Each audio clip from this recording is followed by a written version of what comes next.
WIFTBPM. Broken screen? Crash system? Are you in need of spyware or virus removal from your computer?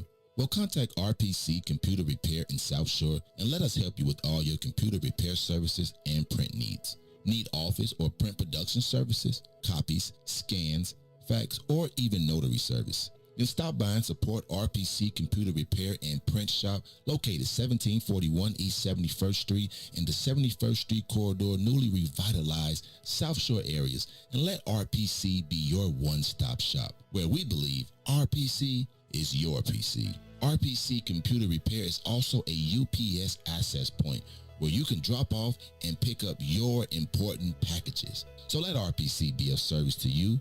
Call RPC Computer Monday through Saturday, 8 a.m. through 6 p.m. at 773-966-4457. That's 773-966-4457. Visit RPC at rpccomputeringinc.com for more information. Saturday, June 19th, 2021. Grab the family and join the Woodlawn for the second annual Juneteenth Block Party. Join the Woodlawn team for a day of vendors, activities, DJs, live music and broadcasts, rooftop experiences, and much more. Vendor space is still available. For tickets and more information, please visit www.thewoodlawn1200.com. That's www.thewoodlawn1200.com. We do this for the culture. Stop what you're doing, because I'm about to ruin the image and the style that you're used to.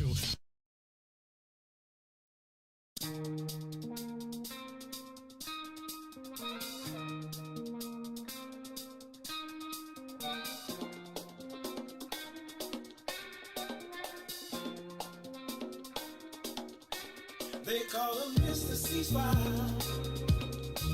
They call him Mr. Ceasefire. Stopping shootings and killings almost every day. Trying to make a better way. They call him Mr. Ceasefire. Mr. Ceasefire. He's a man on a mission with a plan. Doing the best he can. A true champion for the people. Saving one life at a time. Not worried about nothing. All right. Hello, everybody. Tio, this is Ceasefire Hardiman coming to you live here today. What's in it for the Black People Media Network here. It's an honor to be here again this particular Sunday morning. And we have a very serious topic that we plan to take on this morning. And as always, the title of my show is A Touch of Soul. So I put a little soul out there as far as my melodic voice. I'm not a professional singer. I just do this just to hype people up before the show, sing a little something for all the ladies and everybody, really, because a lot of people struggle out here. Yeah. And I have in the studio with me two young ladies that I want to really talk about this issue in depth with, okay? We have Miss Sophia Diaz, okay? Good morning. And one of my comrades, Miss Beverly Miles, okay? Good morning. Appreciate you ladies for being here. So, it kind of, before I even get into a touch of soul, I might sing a little later because this is a serious subject matter. So I want to get right deep into what's going on as far as domestic violence. See, and I don't duck any issues. I've had some issues in the past myself. And so I paid it forward since then. I paid it forward. I'm helping women all across the universe. I removed a few women out of a domestic violence situation. Over the last 4 months, I removed 3 women out of domestic violence situations. I've helped women, rescue women from prostitution rings. I've stood up, I saved the lives of 2 transgender women a few years ago, and I've volunteered at domestic violence shelters, the Ashante House, a few other places where I talked to women and did my best to try to understand and help women overcome. So we've did a lot of work trying to pay it forward.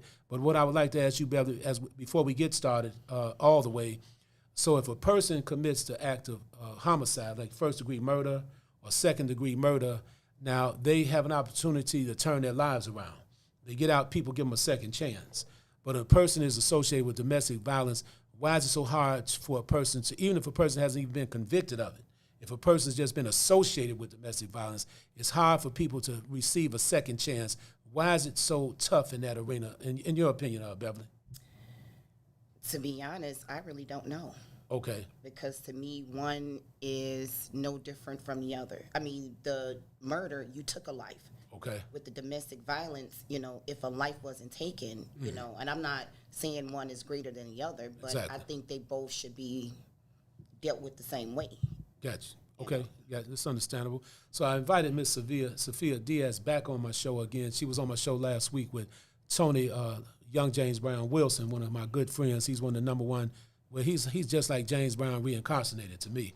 So, your story just touched me. That's why I asked you to come back on. So let's hear a little bit about where you come from. I know your husband was very physically abusive to you.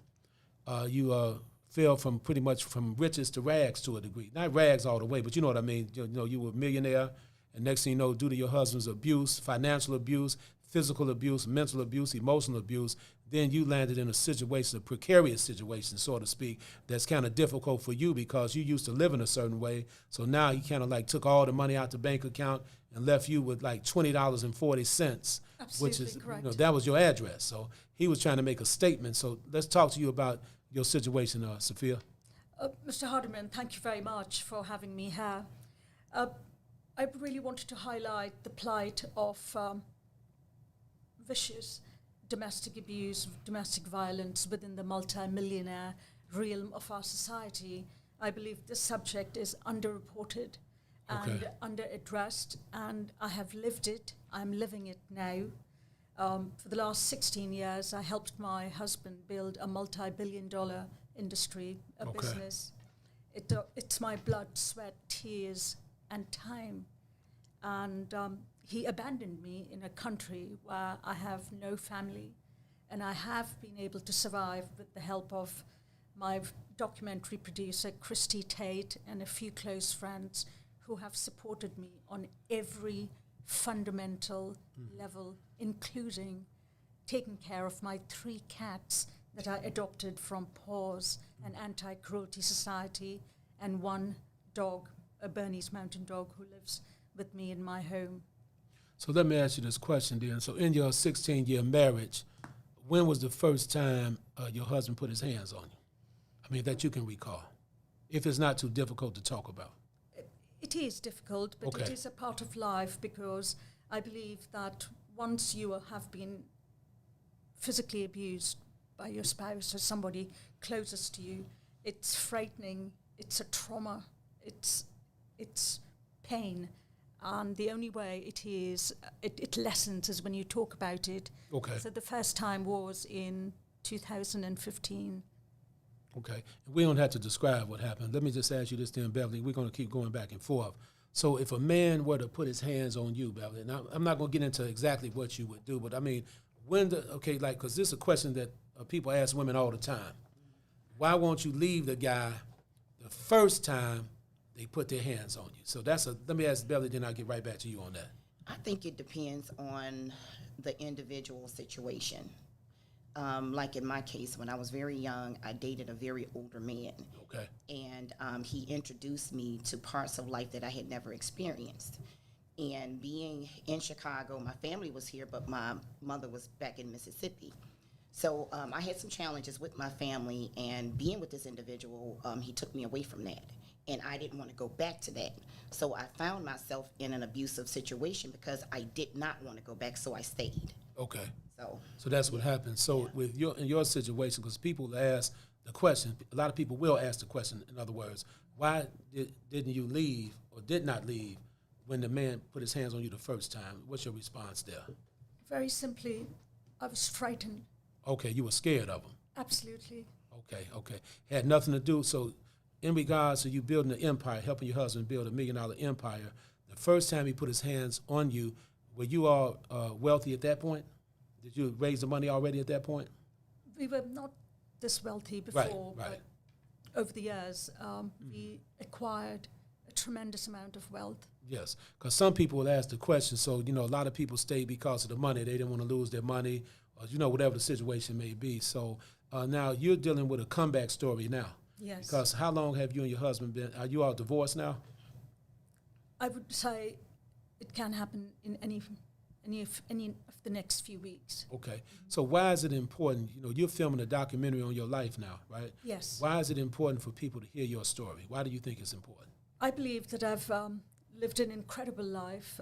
Prior to my marriage, I traveled all over the world. I worked and volunteered with, believe it or not, institutions and orphanages and places where women were under very challenging situations, abused women, women who had absolutely no family. I'd go and volunteer and teach them how to cook, demonstrate flower arrangements, painting lessons, and so on and so forth. So I wanted to share my story with the world, that I woke up one morning with a bank alert that said I had $20.40 left in my bank account. And I can assure you the trauma, the anguish, the pain, the shock was so frightening that I did not have the energy to get out of bed and walk to go and brush my teeth. I wanted to share this with women, that a man who is supposed to, a spouse who's supposed to care for you, love you, protect you, but he betrayed me in every fundamental factor of my life. I can feel the pain in your spirit, right? And it's devastating, Beverly, to wake up one day and you're a millionaire, and next thing you know, you got $20.40 in your bank account, and you've been physically abused at the same time. So, I definitely take my hat off to you as a lady, as a man to a woman, rather, and it gets it's kind of tough to talk about, actually, because we don't hear these stories all the time. We just, every now and then you might see something on the news where a woman was actually murdered by their husband. I'm hearing stories all the time where guys kill their wives because the wife would like to divorce them. And this situation, this is really just tough for you. So what's the state of your existence now? So you say you're trying to save your mansion, your home. You live in Bucktown here in Chicago, right? I do. It's a home that I worked very hard for. It's my blood, sweat, and tears. And the man that I am divorcing has petitioned a judge here at Cook County to sell the only home that I have, my only primary residence, which is here in Chicago, Bucktown. And I'm being forced by the judge, and I'm being forced by a man that beat me brutally and left me to die, to sell my only home. So he took the money out the bank account, Beverly, and now he wants to take the last possession she has, which is her home. And then, obviously, especially the Bucktown area is a pretty nice area in Chicago. So I'm more than sure you don't have to mention what the home is worth on the air here, but I'm pretty sure the home is worth a very valuable home. Yes, it is. Yes, indeed. I can imagine that. So now, Beverly, if you had, let's put on your nurse's hat, so to speak, right? Just a little bit here. What advice would you give a woman? Let's say a woman came to you and she said she was struggling in a marriage or a relationship with domestic abuse. What advice would you give that lady? I think there's an artistry to breaking up with a man, especially if he's abusive. From my perspective, I think a lot of men deal with fragile egos. Okay. And they can't handle rejection a lot. And I think that's where a lot of the violence come in terms of when women want to leave, men try to, hurt them or kill them. So I just basically tell women, just be smart about it. Definitely don't stay. You need to talk about it. You got to put a plan in place. And once you put that plan in place, you have to execute it and not go back, not look back. Yes, indeed. So this is very important, everybody that's watching. Domestic violence is real serious. A lot of people struggle. And then what I see a lot also, Beverly and Sophia, is that in families sometimes, see, men in particular are like, put it like this, let's say the man is the provider and he abuses the woman. And the woman does not want to lose what he's providing. So a woman may stay in the situation anyway. Then you have family members that they know what's going on, but nobody wants to talk about it. Everybody's overlooking it, right? Or they're judgmental. They're judgmental, right? So, we have to get in the business of domestic violence so we can save a woman from the hardship.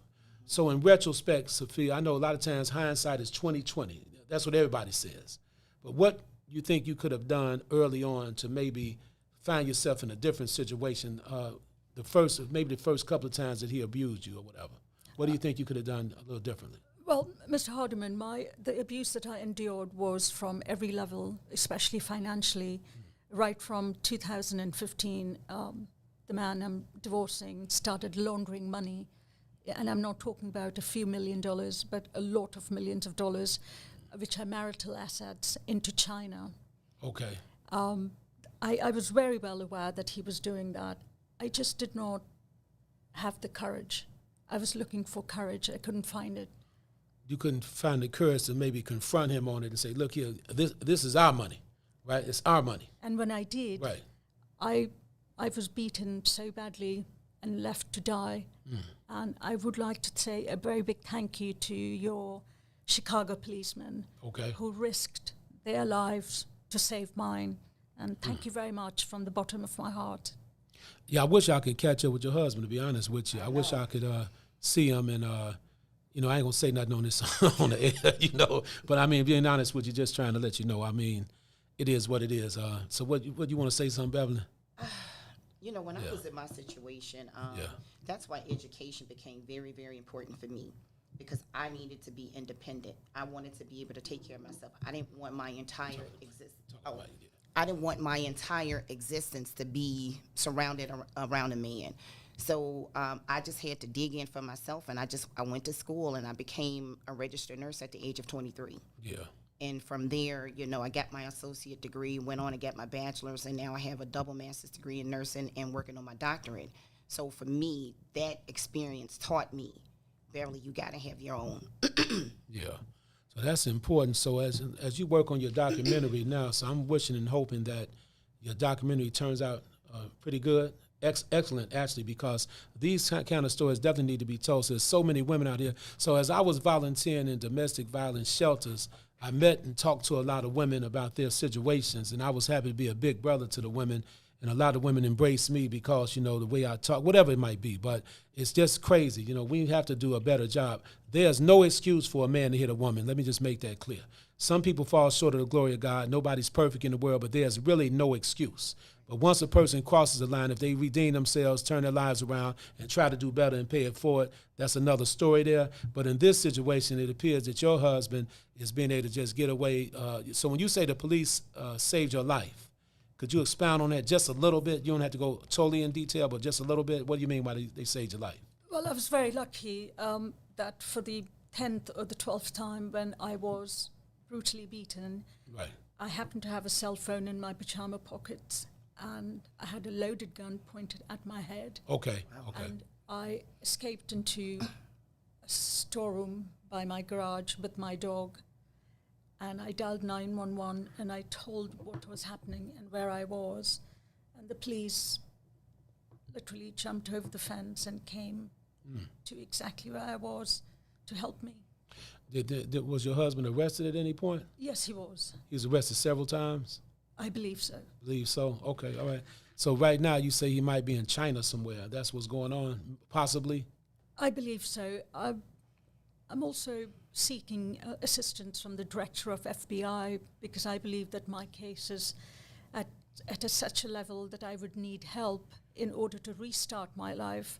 And the only way I can restart my life is to get what I totally deserve from this divorce after 16 years of hard work in a marriage.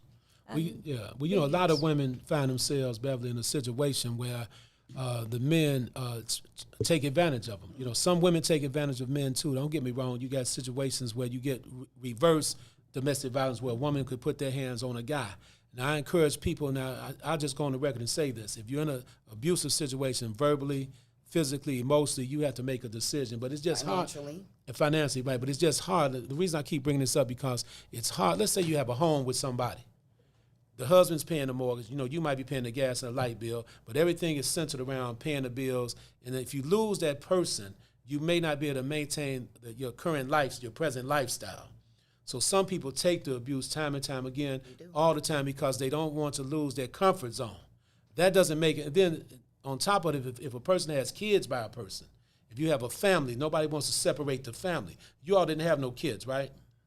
You got kids? No. Okay, no kids. Okay, so people don't want to separate the family, so they stay involved in an abusive relationship because they don't want to separate the family. So it's very important for people that are watching and listening. I want everybody to understand, I'm not trying to preach to nobody, but if you see the telltale signs and you see the red flags and you know it's going to turn explosive, you got to try your best to just get out the situation, because I've seen so many people start from scratch, turn their lives over again, and then they do okay.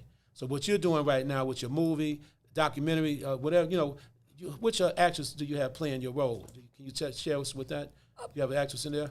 I do not, but I'm here to take any suggestions that you might have.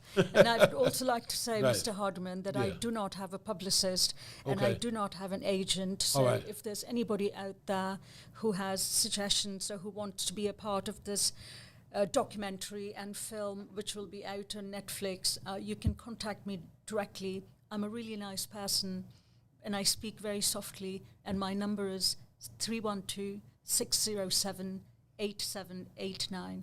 I love collaborating with people, and I love working with people from every background. Yeah, because you know what happened, Beverly, also, and Sophia. I was on Facebook, I was talking about domestic violence, and I said if any woman out in the universe is going through a domestic violence situation, inbox me. So a few women called my bluff. Wow. Sincerely. So I had 3 women call my bluff over the last 4 months. And one woman, she lived on the south side of Chicago, and she was being abused by her boyfriend. And I called some friends of mine from the National Guard and some judo experts, some friends of mine. They like security people. And we knocked on the door. We gave that knock, we knocked on the door, and basically the guy was there, I must admit.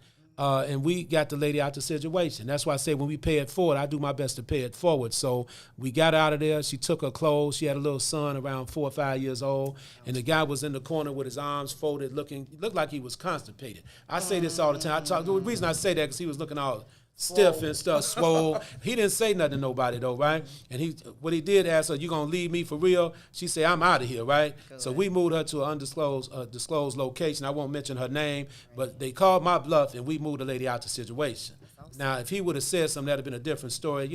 All this old crazy stuff that takes place in the world. Another young lady called me from the west side of Chicago. She's around 23 years old. She had his face swollen and stuff. We moved her out the situation. So it's tough. It's definitely tough. So we moved out the situation, and she's doing really good. She calls me once a month to check in with me. So as a big brother, like I said, I paid it forward all the way. And I take this real to heart, though, because it's not right. We know it's not right, but we have to, if you make a mistake in your life, it's important to correct the mistake and then pay it back, give it back to the people, because this situation of domestic violence, because see, your story, you live to tell the story. It's a lot of women. I was looking at something on the news the other day. A guy killed his wife somewhere on a boat in Alaska because she asked him for a divorce. He killed the lady. I was on a cruise ship many years ago. I'll never forget it. I was on a cruise line somewhere in the Bahamas. A young lady was getting beat up in her cabin, And I'm not saying I'm Superman. I don't want to put it out there like I'm Superman. I didn't even do nothing but knock on the door, real hard. Hey, y'all need to stop this, right? Something, man. Hey, get out my business. Look, I'm not in your business. You need to stop it, right? So the lady, she was removed from the cabin with him. They put him in another cabin until the cruise landed somewhere, right? But the reality is that, what it is. Now, Beverly, let me ask you this question here. Now, this is a real serious question here. Why is it that people don't want to get involved in domestic violence? And a lot of people will say, well, you know what, that's that person's issue with their family. I'm not getting involved in that. Why is it that people do that? I think it's just been accepted. Mm-hmm. It's just been a way of life for so many people. And, I don't know. I don't know why people don't want to get involved. I know I get involved when I see it. Yeah. Well, see, I hear them stories a lot of times. There was a guy that killed a young lady on the CTA train. He almost beheaded her with a knife. Right. And I'm going deep with you now, but the train was full of people, though. Wow. It was full of people. This guy stabbed her first, then he almost cut her head off. Wow.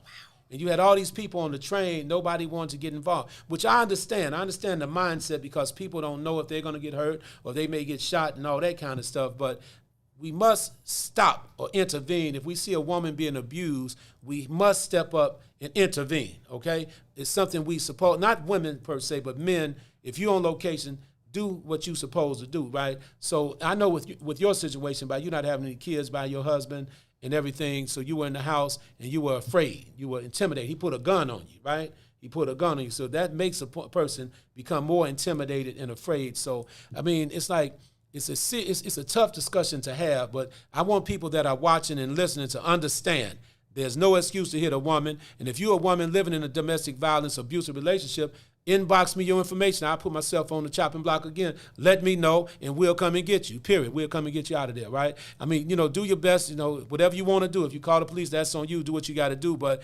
I'm not the police. But if you really want to get out the situation, I have some people with some resources that will help relocate you. What happened, all the people put some money in a pot, and we were able to relocate them women, and their rent was paid up for like 6 months. I had some people that donated to the cause. They paid the rent up for 6 months. They helped one of the young ladies find a job, and her kid is in daycare, so it's a lot of work that goes into it. So it's not just just leaving you out there to hang. We relocate you, and you get a new start on your life, so to speak. So as we get back to, what's your projected time for your documentary? What is it, a documentary or just a film? Is it a movie? Is it a movie or a documentary?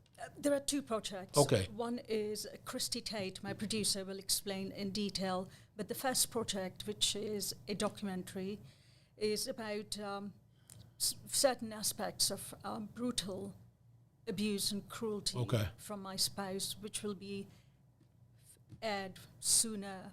The second project is a film, which we are still working on, and we will be sending out information if you want to be a part of the movie, or if you'd like to contribute and be an associate producer in the film. Okay, associate producer in the film. So Beverly, like I say, this conversation is tough. I grew up in the heart of the ghetto. Me too. That's right. Me too. So I'm not going to take nothing from nobody, but let me say this to you. I grew up around pimps, players, hustlers, killers. I even grew up around working class people. I'm not going to say the total community was messed up, but domestic violence and violence, period, was like an everyday occurrence in the neighborhood I grew up in. I can't speak for nobody else. It became the norm. And what I began to see when it comes down to domestic violence is that a lot of people, it became the norm in some communities and with some women. So if you look at the history of domestic violence in the United States, worldwide, over in some African countries, they are actually cutting off a woman's, some of her, you know what I mean? I didn't want to be the one to say it. They cut, so the woman would not receive pleasure. That's what you call a just trifling, diabolical type of decision men have made against women, which is dead wrong, all right? Right. And then in the United States, women, back in the day, white women didn't even have a voice. Right. So and then you can imagine how African-American women had to deal with domestic violence. So when you talk about the transatlantic slave trade, now we're going to get a little deeper. We get right back to what you're talking about here. The reality is that black women were raped by the slave masters, right? They were raped. Then the black women had to go right back to the black man, and now the black man is looking at her like, look. Angry at her. Now he's angry at the woman because he really couldn't defend her, and now the white man sent her right back to the black man, and now they looking down on her like she's nothing. In reality, the woman is the one the reason we're here is because of women. We would not be here if it was not for a woman, right? Yep. So we have a lot of work to do in this arena. But I do believe that women's rights and women's voices are being heard a lot more nowadays. So we just got to bring everything up to date and make sure it never really happens again. That's why I put the clarion call to action out there all the time. If you're in a situation, reach out to somebody, talk to somebody. Everybody has a crazy cousin or a brother or a relative somewhere. If you're going through some changes, you let your people know. Do not try to hide it, because when you hide it, I'll never forget it. I know a young lady, we attended a prayer vigil for her from the south side of Chicago. Everybody in the family knew the guy was abusing her. But nobody stepped up. Nobody said nothing. So when he took her life, it was way too late. And everybody talking about what we could have done or what I should have done. So sometimes you got to grab a person out the situation and stop saying, well, it's going to be all right. You got to take the person out the situation. Sometimes against their will. And then later on, they will thank you for it. So I'm talking this way, like I said, because I'm passionate about it. But the thing about it, your story is just unique because he did not just abuse. So let me ask you like one of these here devil's advocate questions. Let's say he physically abused you and he didn't take the money. Would you still want to tell this story? That's a devil's advocate question. Absolutely. Would you still want to tell this story if he didn't take all your money? Sitting here, right now, the answer is yes. Right, that's what I want to hear. That's what I'm talking about. So like I said, I didn't go too deep with you, Sophia, because I don't want to bring back all them emotions, because it's tough. It's not easy, That's why the only way to then a lot of times, people think that revenge solves all. Revenge doesn't solve things all the time, right? more violence becomes more. Martin Luther King said it, violence begets more violence. But your husband definitely needs to be addressed. And I can't talk about how he should be addressed. I'm putting that little thing in there, Beverly. But he should be addressed for what he did and held accountable. But see, the thing about it, your chances of receiving any financial compensation, that's not going to probably happen. You have to rebuild yourself now. That's the bottom line. What do you think about that?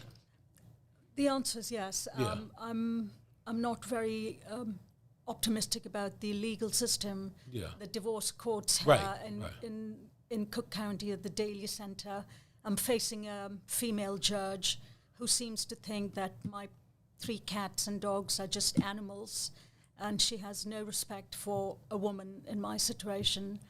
And the spouse, soon to be ex-spouse, has basically taken every cent and laundered into China. And despite the fact and knowing this, the judge is forcing me to sell the only home I have, the only roof that I have over my head with my pet family. I respect my pets. They're not just cats and dogs to me. So they have a soul, they have a life. Is his name on the house too? Your husband's name is on the house, right? Yes. So, okay, this is kind of deep. I don't know see, I'm not a family attorney or lawyer or anything like a lawyer dealing with this field of expertise, but by him taking your money and his name is on the house, so he still has say-so, in other words. I'm not sure. You're not sure? Yes.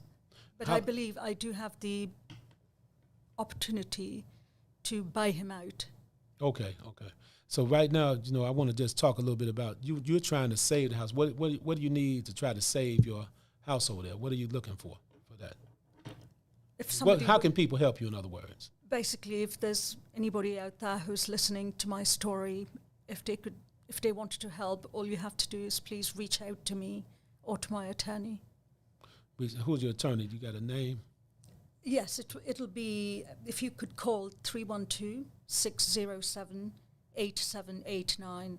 That's my business cell phone, and I can give you all of the information. Okay. So now, Beverly, and I work in the neighborhood, the community activist arena, and everything we're doing to try to make Chicago a better place for everybody. Do you still hear stories about domestic abuse or domestic violence as far as some of the people you network with? I don't just hear it, I see it. You see it? Yep. Wow. Yep. Yeah. And it's crazy. I saw a video of a young lady running from her alleged supposedly pimp, right? But these guys were some of these gym shoe pimps, right? Yeah. This guy was one of big brothers, and he beating a girl, just beating her, man. And then she ran up on 2 big security guys, and the security guys didn't even help the sister. And they told the sister, you got what you asked for, you in that lifestyle. Yep. So I'm thinking to myself, who does that, right? They didn't even try to help the sister. She was taking some heavy hits from that guy. Then I saw another. I just don't understand. You saw the video I'm talking about. Mm-hmm. I just don't understand the mindset. That's the reason why I was saying that people don't want to get involved, because they think it's more of a personal issue, you see? I just think women are just completely devalued, when you look at it. I mean, this country was built by men for men, and we're just here to exist. So I just don't think men value women. That's just mine. Yeah. Well, that's deep, because obviously there's an issue with valuing a woman when you have men that abuse women physically. Right. That's an issue that shows that you don't value a woman's point of view. And, I need to include, I think some men kind of like sexually, they abuse women. Okay. Well, I just speak for myself. I can't speak about nobody else. I know growing up on the streets of Chicago, different mindsets, growing up with the wrong role models, not to make no excuses for anything.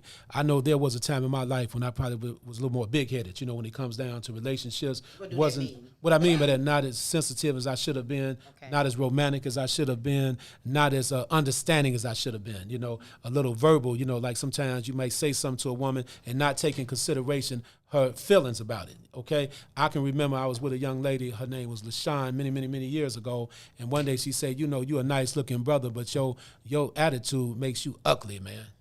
And I'm speaking about myself now, and that stayed with me for years. I never forgot that. She said, you're a decent-looking brother, but your attitude makes you ugly. And that made me think about my treatment. See, a lot of us guys, we're very romantic. Some of us are more sensitive than whatever the case may be. But whenever you meet a woman and you have a good relationship with that woman, you got to keep it going. You cannot forget what you did to catch the woman, either whatever attracted you all together. Mm-hmm. So there was a point that you were in love with your husband.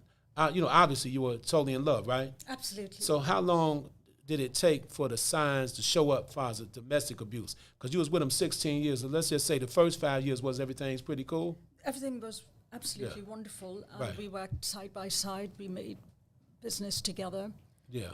What I feel is that money does not separate people. I believe that the more money we made, the more millions and millions of dollars that we earned, it took him in a very different world, a world of drugs, a world of taking a second wife, a world of high-class prostitutes, and a world of some very, very expensive drugs. Well, see, How many years in the marriage did you see before the abuse started? In about 4 to 5 years, but there was no leaving. Okay. There was no leaving. There was no. And he had made it very clear that should I leave. He gave you an ultimatum, like if you leave, he was going to kill you, or something like that. To that extent. Yeah.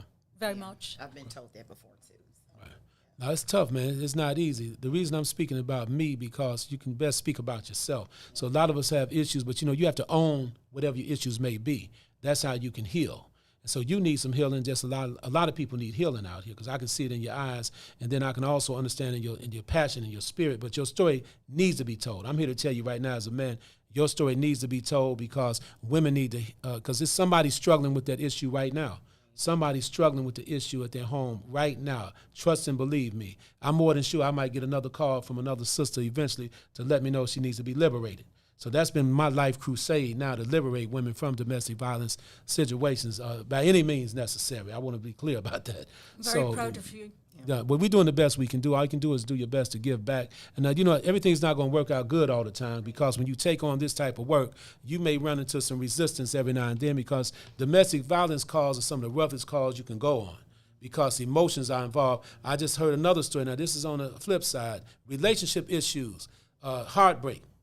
It's not easy to deal with all the time. A guy just set himself on fire 2 days ago. He told his girl if she was to leave him, he was going to burn himself up, and that's what he did. He did not mean to go all the way. He put gasoline on himself, and he parked his car in front of her house, and he took a match and lit himself on fire, and he died. He almost survived. He made it to the hospital, and he died because he had real serious third-degree burns on his body because emotionalism is tough. See, now when you love somebody, domestic violence has nothing to do with love. No. So somebody hit you with, I love you, baby. I love you anyway. Just, I love you. I didn't mean to do that. Let's try it again. Okay, let's try to start all over again. So once a man hits you, chances are that man could probably hit you again. Chances are. You say he's going to do it again? Mm-hmm. Okay. So that's why we have to really tread the waters lightly. Right. So I want young women that are watching to really understand what we're talking about. I'm doing my best to have this conversation. That's all. I'm not a professional in this area, nothing like that. But the reality is that we have to learn, once we see the red flags, what should we do? Get out, okay? Anything else you want to share, Sophia? I believe that emotional cruelty is also not spoken about within the realms of a marriage or a relationship or even in the multi-millionaire realm of society. And that should be addressed, that should be spoken, people should be educated about it, even in the multi-millionaire realms of society and marriages and other aspects of our lives. It's a very important subject, not just for women, because, money does not separate people, but even with men and younger, in our young teenage society. So how far are you into your filming your movie? The documentary is right.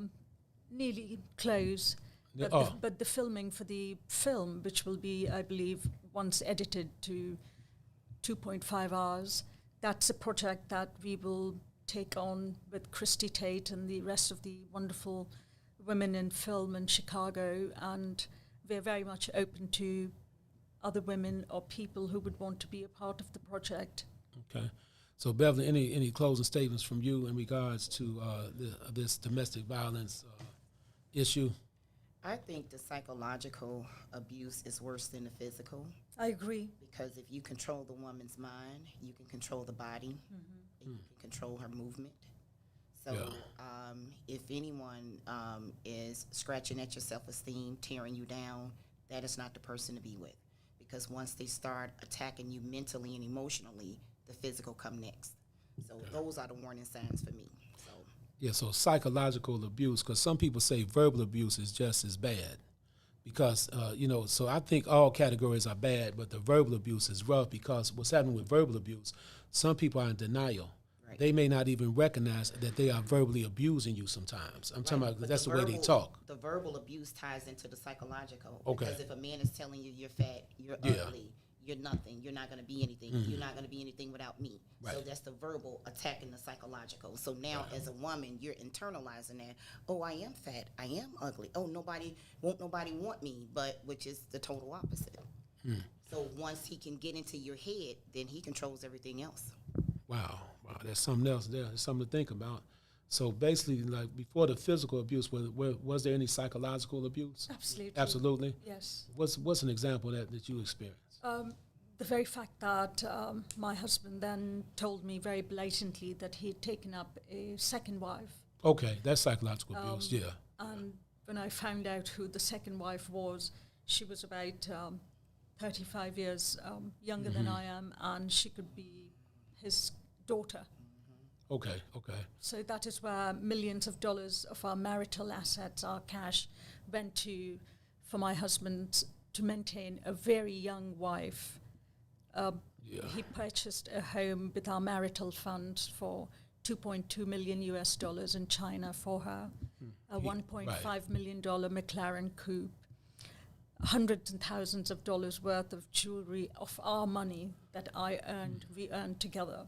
To maintain that young girl. That's what it is, maintain a young girl. And then plus, that's psychological abuse for sure. That was brutal. Yeah. It was brutal. It was so cruel that it ate at the essence of my life. Well, I know a young... Because he spent the money on her, or was it because he got a younger woman? All of it. Okay. Because nobody really prepares you, right, me, or you for that kind of cruelty. Okay. It just does not come. It's not natural. It's very unnatural. Well, I know a young lady that lost her mind because her father was an entertainer. I won't mention his name, but he married another woman while he was married to her mother. Her mother lived in Chicago. He used to live on the north side, so he moved to Atlanta and married another woman. So when her mother called his house, his new wife answered the phone, and she went crazy right after that. But what the father didn't understand is that his own daughter ended up losing her mind too. Wow. Because he messed up the lineage, by doing something like that. So it's always best to be upfront with people. So, I don't know what else to say about it. I just want to let you know we do salute you. I couldn't get the young lady on the today because we kind of started a little later. But this show is a touch of soul, so I'm going to go ahead on into my little soulful routine.